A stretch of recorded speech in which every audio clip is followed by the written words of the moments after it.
Hello दोस्तों, आपका स्वागत है एक और नई वीडियो में। जो कि आप स्क्रीन पर फोटो देख रहे हो वैसे ही फोटो गूगल जेमिनी से क्रिएट करने वाले हो। तो सबसे पहले आपको गूगल जेमिनी एप्लीकेशन को ओपन कर लेना है कुछ इस प्रकार से।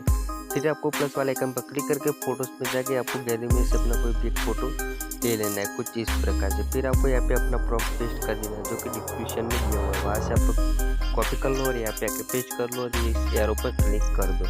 तो कुछ मिनटों का टाइम लेगा और फिर आपका फोटो कुछ बन के तैयार हो जाएगा।